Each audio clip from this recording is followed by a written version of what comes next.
Sanggar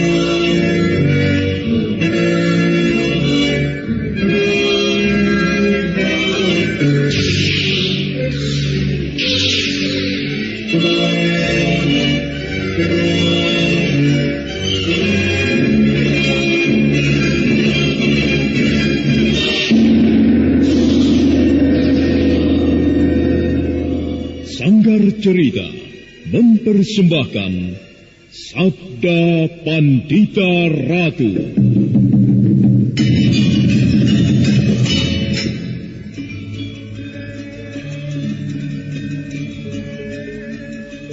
Apa yang kau lakukan di Kediri? Kau berkeliaran di jalan-jalan dengan berpakaian compang-camping seperti pengemis. Sebuah cara yang sangat sempurna untuk menyembunyikan jati dirimu yang sebenarnya. Kalau kau melihatku dalam keadaan seperti ini, karena memang seperti inilah aku akan mengamuk. Aku akan mencari kematian. Bumi ini sudah terlalu lama ketempatan tubuhnya yang penuh kotoran. Sekaranglah saatnya aku menemukan jalan kematian yang paling sesuai. Aku Kumbakarna. Akulah Kumbakarna.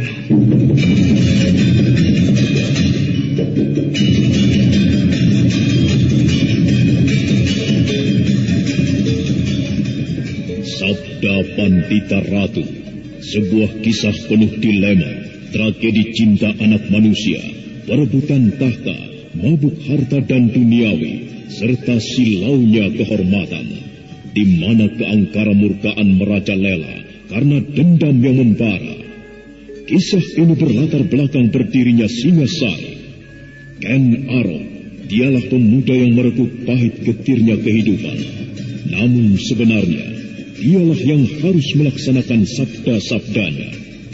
Perjalanan sengsaranya adalah awal untuk meraih keberhasilan, untuk menuju kejayaannya di saat Singasari berdiri. Apakah cita-citamu itu, Kenomang? Aku ingin mengubah nasibku. Aku bosan dengan kehidupanku selama ini yang terlunta-lunta, akrab dalam pelukan kemelaratan. Kadangkala aku berangan-angan, aku adalah seorang istri dari Patih. Bahkan lebih gila lagi, aku berangan-angan, andai kata aku adalah seorang permaisuri, maka akan terhapus semua masa silamku, terhapus lenyap, tidak bersisa semua kenangan buruk yang kumiliki. Itulah cita-citaku, Kakang Ken Arok. Bagaimana dengan kau, Kakang?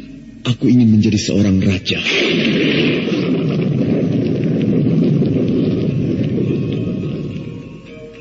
Sabda Pandita Ratu. Naskah ditulis oleh Pondra Swasti Langit, diolah oleh Agung Bahrodi, didukung oleh artis-artis terkemuka Ferry Fadli, Eli Ermawati, M. Abud, Ivone Rose, dan lain-lain. Teknik dan montase Ibing Arifin, dengan sutradara Dian Pertiwi. Sabda Pandita Ratu. Kali ini dalam episode ke-15 dengan judul Singasari.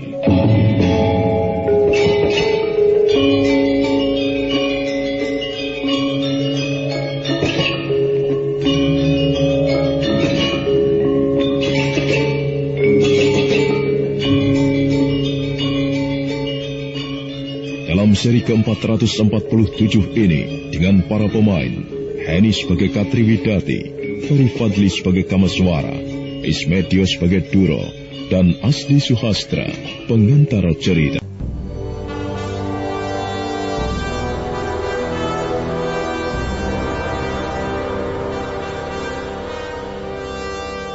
Wahai pecinta sandiwara radio, penikmat musik tanah air, dan pelestari budaya luhur bangsa, di mana saja Anda berada. Bagi Anda pecinta sandiwara radio sejati, tentu tidak asing lagi dengan suara khas saya ini. Ya, saya Juni Mujus pemeran tokoh Raki Sangapa dalam serial Sungging Prabangkara, tokoh Adipati Manduro Rejo dalam serial Wahyu Astabrata, tokoh Kiwanoro dalam serial Jagabadak. Bukan itu saja, dalam serial Misteri Nini Pelet dan Titisan Dewi Sambernyawa, Anda akan dapat temukan suara saya, luhur dan apik khasana budaya, kiranya tidak layak untuk tidak dilestarikan. Indah dan lezatnya sederet kenangan tentunya akan teramat manis untuk dilupakan. Satria Collection siap hadir sajikan solusi di mana saja. Kita dapat kembali segarkan indah dan manisnya berlaksa kenangan puluhan warsa silam. Di sini syarat tersuguh serangkum warna budaya, sederet musik kenangan tanah air yang pasti tidak pernah usang oleh pergeseran mode dan tantangan zaman. Yang lebih istimewa lagi, sejumlah serial sandiwara radio eksklusif tersaji di sini sebagai bentuk sarana hiburan bagi yang mengaku sebagai pengagum karya anak bangsa dan pecinta sandiwara radio sejati. Hati Kameswara benar-benar tersentuh. Sesuatu yang baru atau hal yang selama ini tidak pernah terpikirkan telah menggerayangi permukaan hatinya. Soal bendungan adalah soal yang sangat sederhana. Tetapi ketika Kameswara merenungkannya lebih jauh, ternyata di baliknya tersimpan persoalan yang besar yang menyangkut hidup orang banyak. Kameswara memandang ke arah bukit di sebelah selatan.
Jadi, kakakmu telah berusaha melubangi bukit itu? Benar, Kakang. Dengan siapa ia melakukan hal itu? Ia lakukan sendirian, Kakang. Hari demi hari, berbulan-bulan, ia berusaha membuat saluran yang menembus langsung bukit itu. Semula orang-orang melecehkannya, menghina, dan mentertawakan apa yang diperbuatnya. Namun ketika akhirnya orang-orang melihat hasil jerih payahnya, 1-2 orang yang mempunyai keyakinan terowongan itu bisa dibuat, mulai membantu. Aku melihat ada yang aneh, Katri. Soal apa, Kakak? Menilik letaknya, kakakmu justru bermaksud menolong kampung lain. Benarkah demikian? Benar, Kakak. Untuk perkampungan ini tidak ada masalah dengan air. Air berlimpah ruah. Akan tetapi, tempat yang berada di balik bukit itu kekurangan air. Penduduk di sana harus menempuh perjalanan agak jauh untuk mencari air. Bahkan sawah mereka adalah sawah tak ada hujan. Bukan main. Jika demikian, betapa putih dan mulia hati kakakmu itu. Ia bekerja, ia berbuat sesuatu tidak untuk kepentingannya sendiri, kepentingan golongannya sendiri, tetapi berusaha membantu penduduk yang sebenarnya tidak mempunyai sangkut paut dengannya. Benar demikian? Sebenarnya lah, aku sangat bangga terhadap kakakku itu. Sayang, ia tidak berumur panjang. Jangan terlampau disesali, Katri. Kakakmu boleh pergi untuk selama-lamanya. Akan tetapi jiwanya masih tetap berada di tempat ini. Jiwanya masih tetap hidup pada bendungan yang diangankannya, pada saluran air yang menembus bukit itu. Aku kira cita-citanya akan terwujud. Pasti ada orang lain yang akan melanjutkannya. Rasanya tidak mungkin, Kakak. Tidak pernah aku temui orang yang mempunyai keyakinan sangat besar bahwa pekerjaannya itu bermanfaat dan bisa diselesaikan kecuali kakakku. Barangkali kau benar, Katri. Akan tetapi mungkin juga kau salah. Namun menilik keadaannya, pekerjaan ini sebenarnya telah sebagian besar terselesaikan.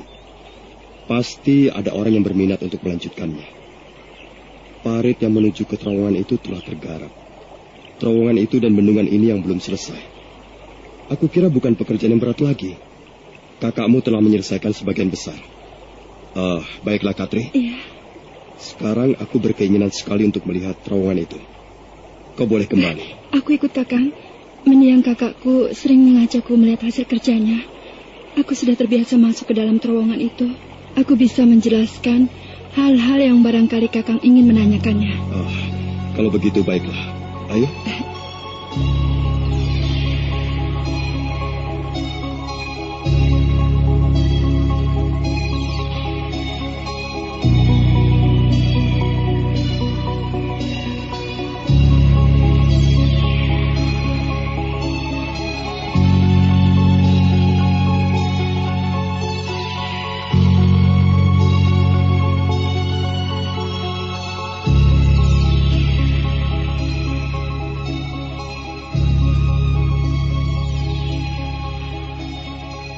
Dengan berjalan berdampingan, Kameswara dan Katriwidati menyusuri tepi parit buatan yang nampaknya belum pernah dilewati air kecuali hujan.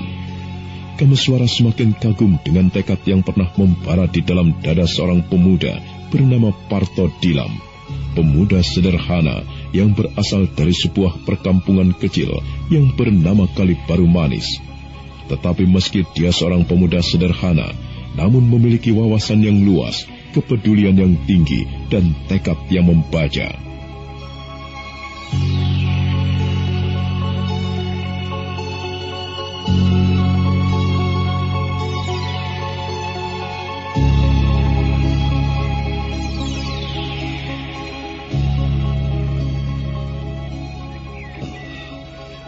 Tentu dibutuhkan waktu yang lama sekali untuk membuat parit ini. Mungkin setahun, mungkin 2 tahun.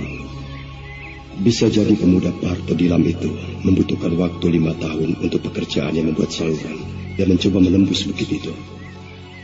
Pekerjaan yang mulia, namun kemudian harus kandas karena bencana aneh yang tidak masuk akal. Barangkali aku bisa berbuat sesuatu untuk menyempurnakan pekerjaan ini. Beberapa saat kemudian, Kameswara dan Katriwidati telah sampai di mulut terowongan. Kameswara melihat hanya kegelapan di dalam terowongan itu.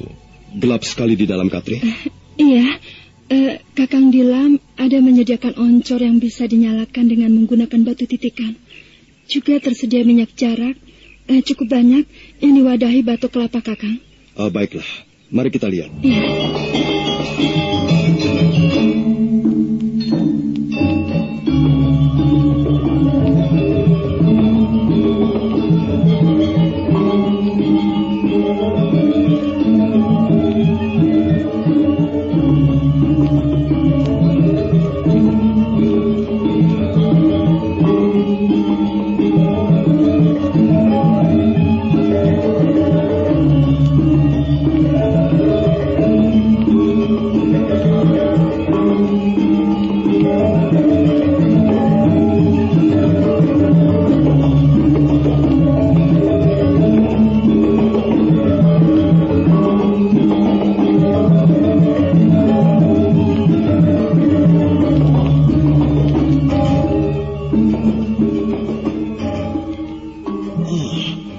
Bukan main. Bagaimana, Kakang? Aku tidak mungkin ingkar, Katri. Aku semakin mengagumi kakakmu itu. Hanya lelaki yang mempunyai tekad baja yang mampu mengerjakan pekerjaan yang sebesar ini. Hanya orang yang mempunyai keinginan yang keras luar biasa yang berani nekat membuat terowongan ini. Orang lain menganggap kakak Parto Dilam gila. Kegilaan yang justru membanggakan. Kameswara dan Katriwidati terus berjalan. Ada kalanya harus menunduk supaya kepalanya tidak menyentuh tonjolan-tonjolan batu yang belum tersingkirkan oleh Parto Dilam. Kameswara melihat terowongan itu memang menembus retakan-retakan bebatuan. Semakin jauh ke dalam, Kameswara merasa jantungnya semakin berdebar, seolah jiwa yang pernah menggelegak di dada Parto Dilam telah menggelegak pula di dadanya. Kameswara bagaikan tidak sabar lagi untuk melanjutkan pekerjaan yang terbengkalai itu. Tentu, Kakang. Hanya sampai di sini pekerjaannya. Usaha yang melelahkan namun sia-sia. Kakang Partodilam tidak akan pernah menyelesaikannya. Ternyata terowongan ini telah jauh menembus ke dalam bukit. Iya. Benar-benar pekerjaan yang tidak masuk akal. Tetapi yang tidak masuk akal itu ternyata ada yang melakukannya. Katri. Iya. Aku kira terowongan ini tidak seberapa lagi. Jangan-jangan tinggal beberapa jengkal lagi sudah tembus. Apakah benar demikian, Kakang? Itu perkiraanku. Tetapi untuk supaya jelas, kita harus melihat dari luar. Aku akan memanjat bukit untuk melihat seberapa jauh sebenarnya terowongan yang harus dibuat. Sudah tidak ada lagi yang perlu kita lihat di sini, Katri. Ayo kita keluar. Mari, Kakang.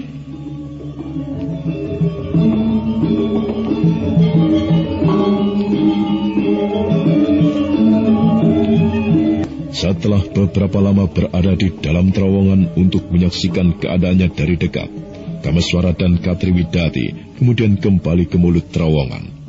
Namun dada Katriwidati berdesir melihat seseorang telah menunggu di sana. Siapa orang itu, Katri? Namanya Duro, Kakang. Ia berenasan. Apa yang akan dilakukannya? Aku tidak tahu.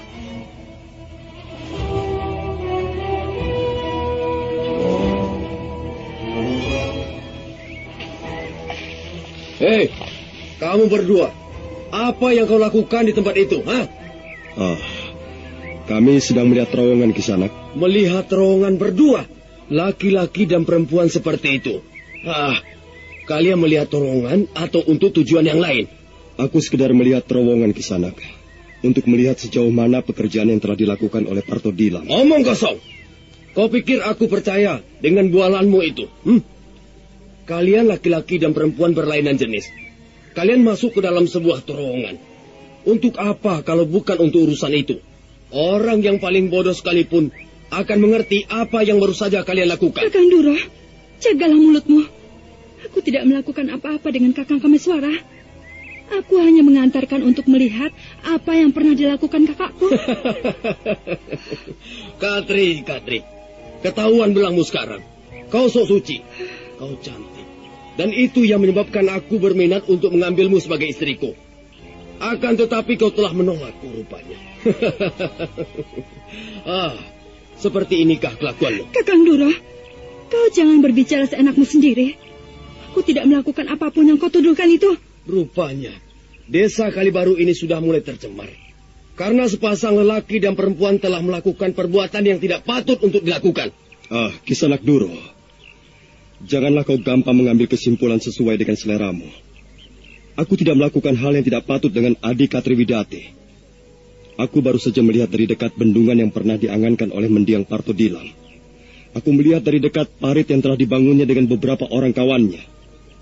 Kemudian aku melihat dari dekat terowongan yang pernah dibuatnya. Itu yang aku lakukan. Jika kau mengira yang tidak, kau keliru, Kisanak Duro. Aku tidak melakukan apa-apa. Omong kosong.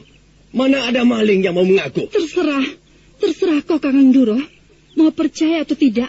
Yang penting, kami berdua tidak melakukan yang tidak pantas. Mari, Kakang, kita pergi dari tempat ini. Tidak bisa. Kalian berdua tidak boleh berbuat seenaknya. Kalian telah mengotori kesucian desa Kalibaru. Kalian berdua harus mempertanggungjawabkan apa yang telah kalian lakukan. Kami tidak melakukan apa-apa, Kakang Duro. Lagi pula, kalau kau berbicara soal kesucian kampung ini, berkacalah di hadapan Berenggala. Berkacalah. Lihat, bagaimana dengan dirimu sendiri. Hitung berapa gadis-gadis yang hamil di desa ini akibat perbuatanmu. Juga dari desa-desa lain. Kurang ajar kau, Katri. Aku berkata keadaan yang sebenarnya, Kakang. Jangan-jangan apa yang kau lakukan ini adalah karena kecemburuan atau sakit hatimu atas perasaanmu kepadaku yang telah aku tolak itu. Mari, Kakang Kameswara, jangan pedulikan dia. Kita lanjutkan perjalanan. Bukankah Kakang berkeinginan melihat keadaan di balik bukit ini? Mari, adik Katri.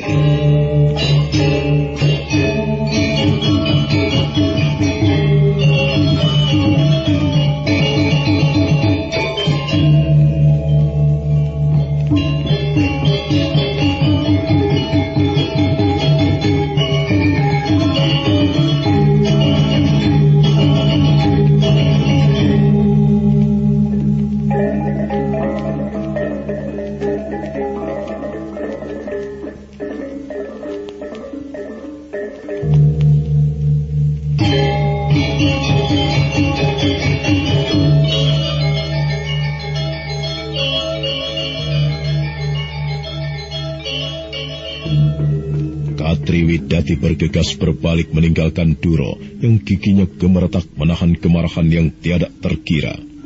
Kameswara kemudian menyusulnya. Mereka berjalan dan kemudian memanjat naik lewat jalan setapak ke bukit. Kameswara terpaksa harus menuntun Katri Widati karena akan fatal akibatnya jika gadis itu terjatuh.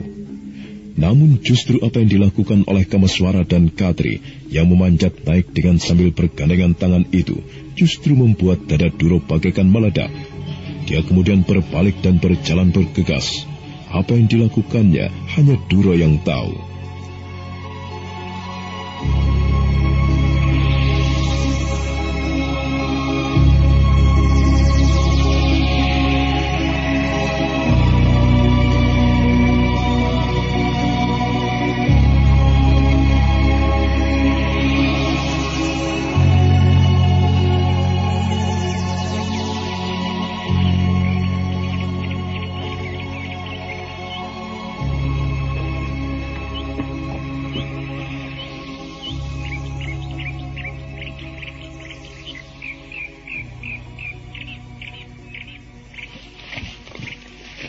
Disinilah, diperkirakan terowongan itu akan tembus, Kakang.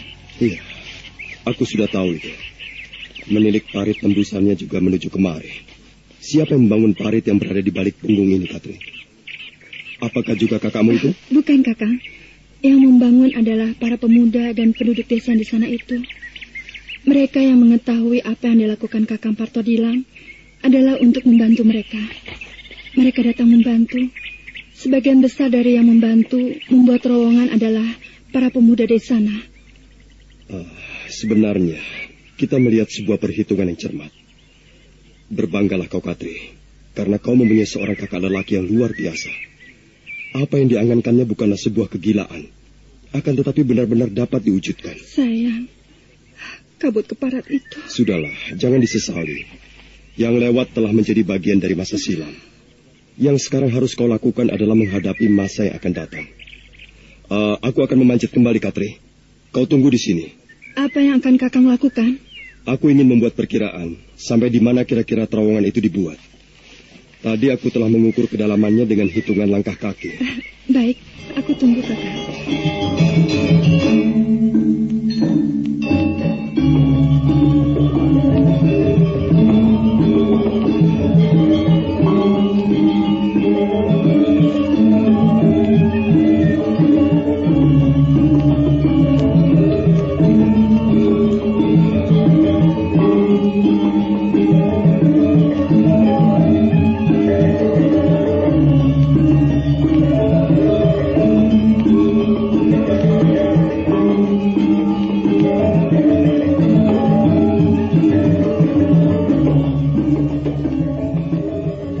Kameswara kembali memanjat bukit yang baru saja dilewatinya, kemudian membuat perhitungan-perhitungan.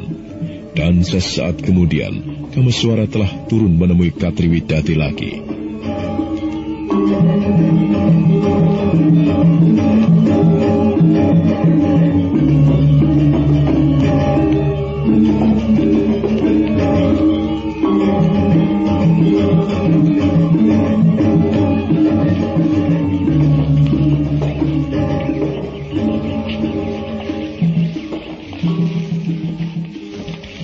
Bagaimana, Kakang? Pekerjaan itu sebenarnya hampir selesai. Aku yakin itu, Katri. Jika bagian ini dibongkar, dalam sehari saja terowongan itu sudah tembus. Atau barangkali tidak lebih setengah hari. Dengan menggunakan cangkul atau ganco, terowongan ini tentu akan tembus. Kakang yakin? Iya, aku yakin akan hal itu. Lalu, apa yang akan Kakang lakukan? Yang dibutuhkan adalah sebuah cara membangunkan penduduk, baik di Kalibaru Manis ataupun di seberang bukit, untuk melanjutkan pekerjaan yang tertunda ini. Jiwa kakakmu akan membakar semangat mereka. Aku dan ayah pernah mencobanya, Kakang. Akan tetapi tidak berhasil. Jika demikian, kita coba lagi. Oh, ada orang, Katri. Mana? Itu di sana. Ia melihat kita. Dan ia datang kemari. Dengan ditemani Katri Widati, Kameswara melihat keadaan di balik bukit. Ternyata di tempat itu pun parit telah dibuat. Kameswara memperhitungkan terowongan yang akan dipergunakan mengalirkan air itu sebenarnya hampir tembus. Perhatian keduanya kemudian tertuju pada seorang penyapit rumput yang datang mendekat.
Rupanya kau adik Katri.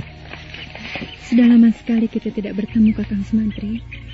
Apakah kau masih menggunakan nama itu? Aku tetap Sumantri, tidak akan berubah sampai aku mati nanti. Boleh aku mengenal Kisanak yang sedang bersamamu itu? Tentu, silakan Kakang. Namaku Sumantri Kisanak.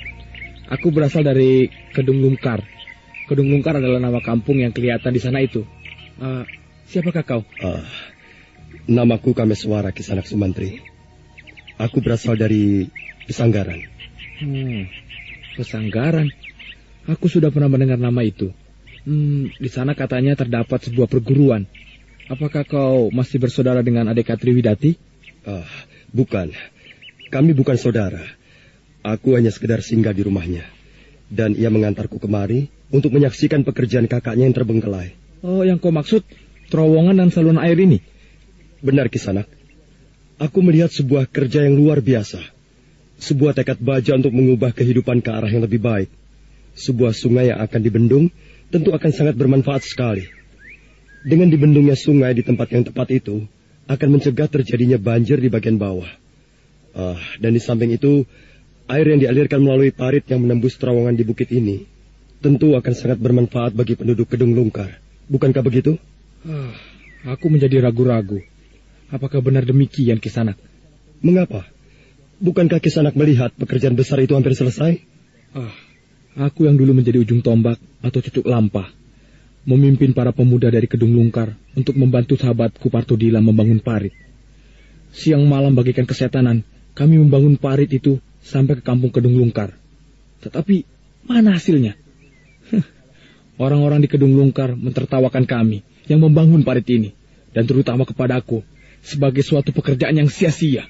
Bukan sia-sia, Kisanak. Akan tetapi tertunda. Kisanak telah melangkah jauh. Mengapa harus surut? Partodilam telah meletakkan dasarnya. Kematiannya tidak harus menyurutkan apa yang menjadi cita-citanya. Bahkan semangat yang menyala-nyala di dalam dadanya untuk membantu kesulitan saudaranya di perkampungan Kedung Lungkar itu harus tetap berkobar membakar dada siapapun. Menurutku, apa yang harus dilakukan adalah melanjutkan pekerjaan yang tinggal sejengkal lagi ini. Kami semua sudah lelah, Kisanak. Lelah untuk mengerjakan sebuah mimpi. Ini bukan mimpi, Kisanak. Pekerjaan yang tersisa telah jelas arahnya. Kisanak dan kawan-kawan tinggal melobangi terowongan ini. Aku yakin dengan menggali beberapa jengkal lagi, terowongan ini akan tembus. Parit telah selesai. Berikutnya tinggal pekerjaan membendung sungai itu dilanjutkan. Mumpung sekarang masih belum musim hujan, berunjung-berunjung yang telah dibuat itu diisi batu dan kemudian ditata. Agar berunjung itu tidak hanyut diterjang air. Tentu saja cara menatanya sedemikian rupa, sehingga kuat membendung aliran air itu. Kelihatannya mudah. Tetapi itulah Kisanak Kameswara. Kami semua telah merasa letih melakukan pekerjaan yang ternyata sia-sia ini. Aku yakin, jika kami lanjutkan, maka hasilnya akan sia-sia pula. Jika demikian halnya, maka di alam kematiannya sana,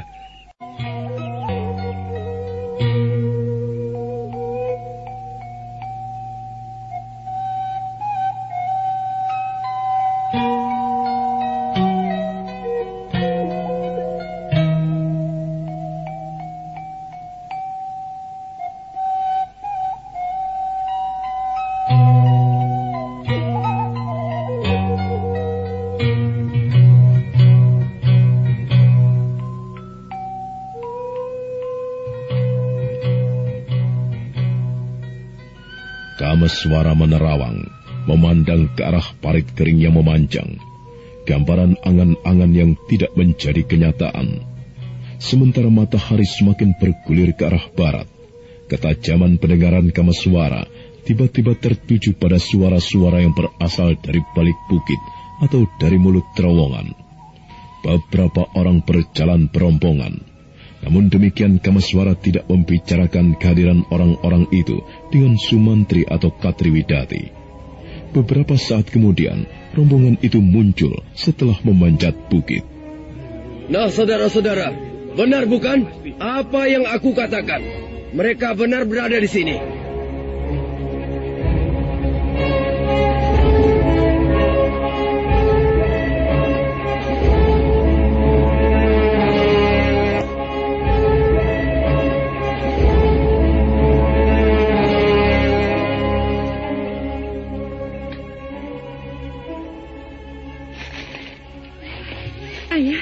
Ada apa, Ayah? Justru Ayah yang ingin bertanya kepadamu. Rupanya Kakang Duro telah menceritakan yang tidak-tidak kepada Ayah dan orang-orang kampung. Orang itu tentu menyebar fitnah. Ayah tahu bukan? Iya. Akan tetapi apa yang kau lakukan di tempat ini? Aku mengantarkan Kakang Kameswara yang tertarik sekali terhadap bendungan yang diangankan Kakang Partodilam. Aku mengantarkannya melihat terowongan itu, juga melihat parit yang sudah dibuat di balik punggung itu. Nah, kalian semuanya telah melihat bukan? Bahwa apa yang aku ceritakan itu benar. Mereka berdua berada di tempat ini. Mereka telah mengotori kampung kita.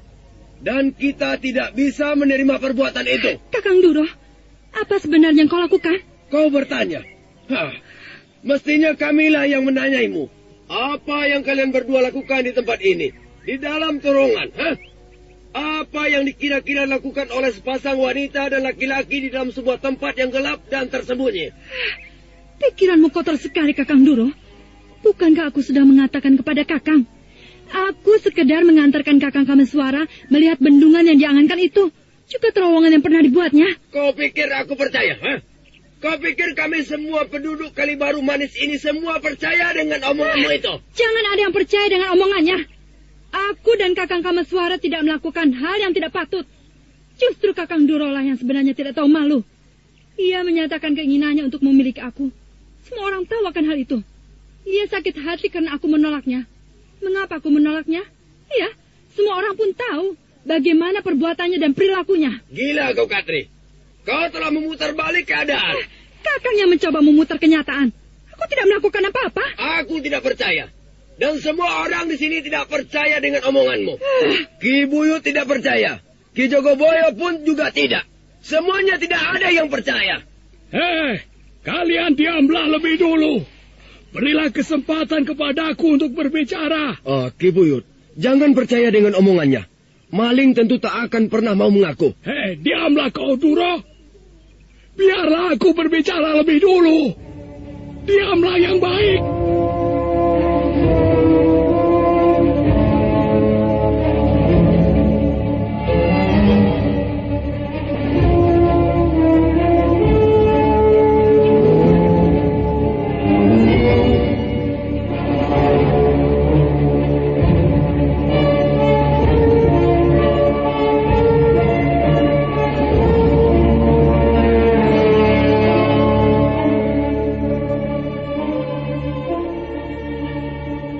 Buyut yang sudah tua itu ternyata memiliki wibawa yang cukup besar yang membuat Duro kemudian diam. Duro melangkah mendekati seorang lelaki yang berbadan tinggi besar dan memandang Kameswara dengan tatapan mata curiga. Orang yang berbadan tinggi besar itu adalah Ki Jogoboyo, orang yang ditunjuk untuk bertanggung jawab atas keamanan kampung Kalibaru Manis itu. Ki Buyut melangkah tertatih mendekati Kameswara.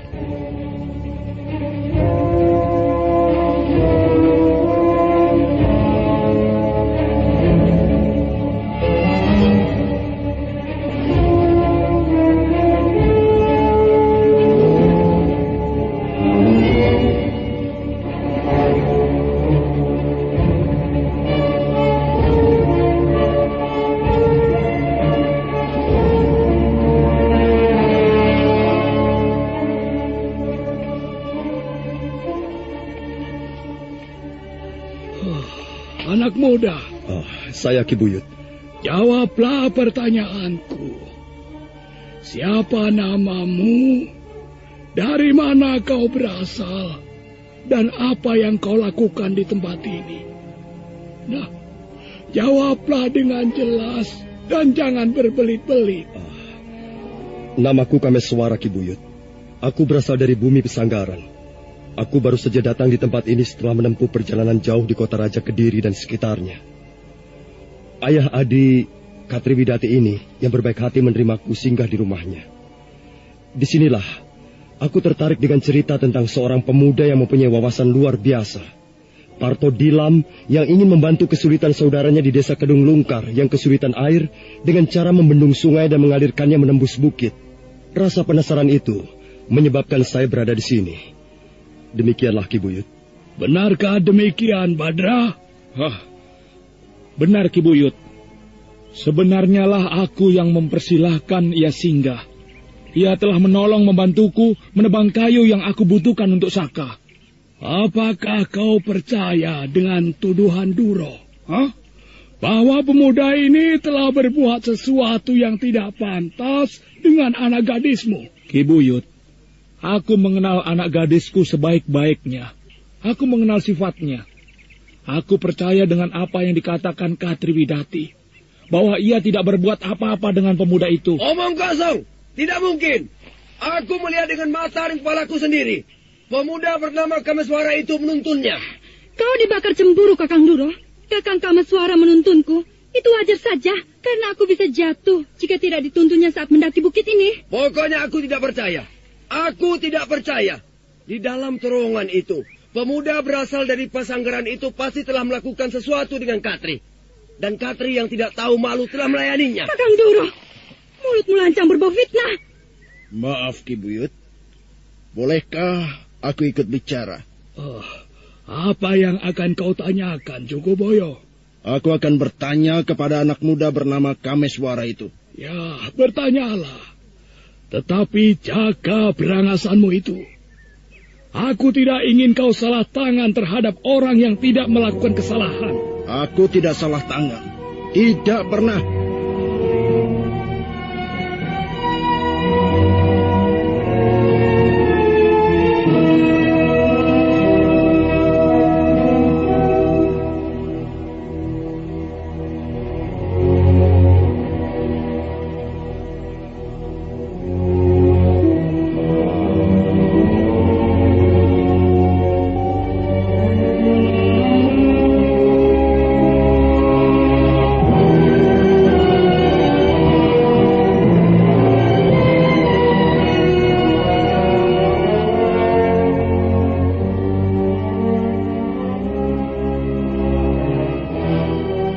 Jogoboyo memandang Kameswara.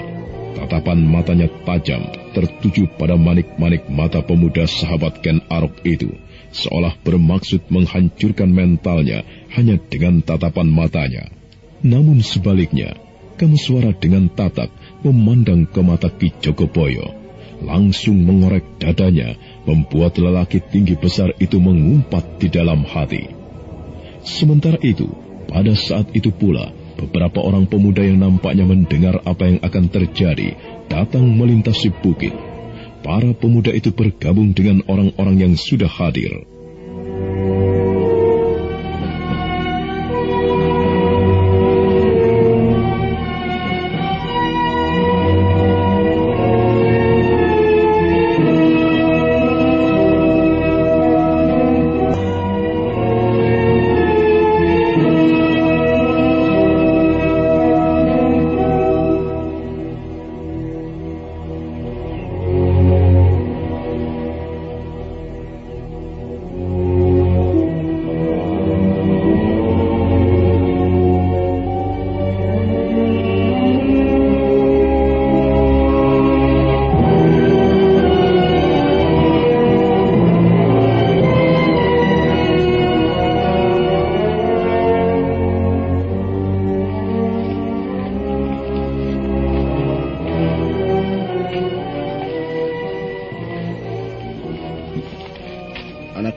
Lalu apa yang kau kerjakan di tempat ini?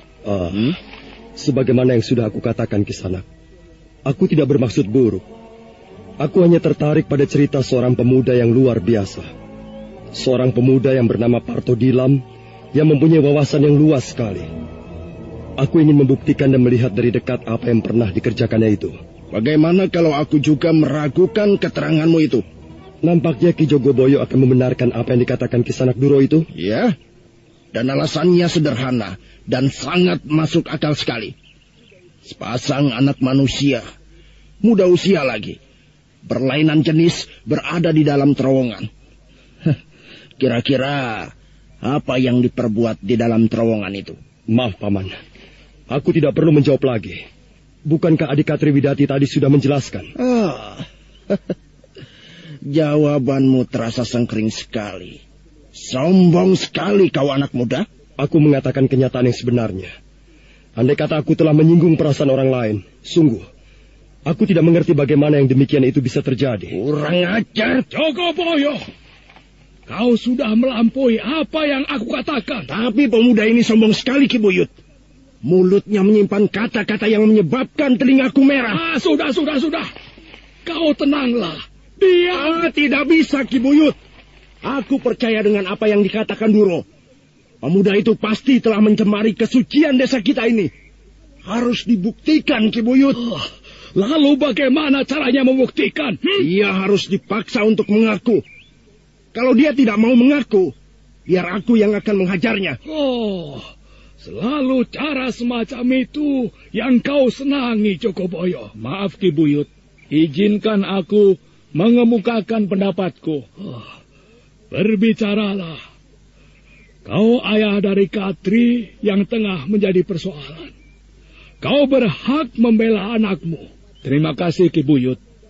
Menurut pendapatku, pemuda itu tidak bersalah. Aku adalah ayah kandung Katri Widati. Sebagai orang terdekat, aku tahu persis bagaimana sifat-sifat anakku. Katri tidak mungkin melakukan hal itu. Aku percaya jika Katri datang ke tempat ini adalah benar seperti yang dikatakannya. Mengantarkan tamuku itu yang ingin melihat dari dekat apa yang pernah dikerjakan anak sulungku yang telah mati, mendiang Parto Dilam. Baiklah, aku terima pendapatmu itu, Badra. Aku percaya dengan apa yang kau katakan. Nah, sekarang semuanya bubar. Belum bisa, Ki Buyut. Pemuda itu telah meremehkan aku, meremehkan Jogoboyo di Kali Baru Manis ini. Aku tidak bisa membiarkan apa yang diperbuatnya.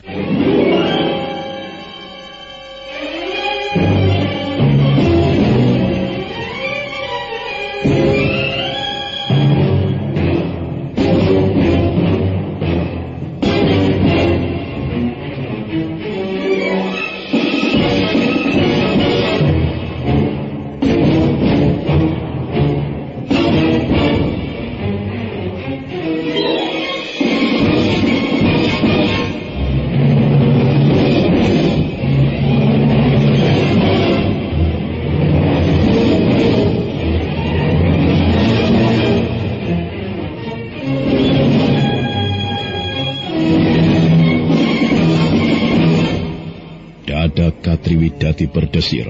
Dia sudah menduga bahwa Ki Jogoboyo akan mempercayai apa yang dikatakan Duro. Namun ketika dugaannya itu kemudian menjadi kenyataan, Katri merasakan dadanya berdesir dan cemas.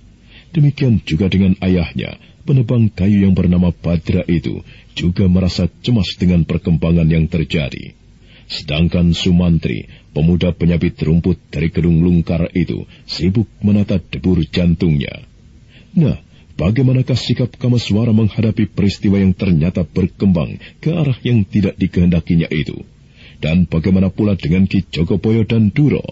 Saudara pendengar, untuk mengetahui jawabannya, ikutilah kelanjutan kisah ini dalam seri berikutnya. Sampai jumpa.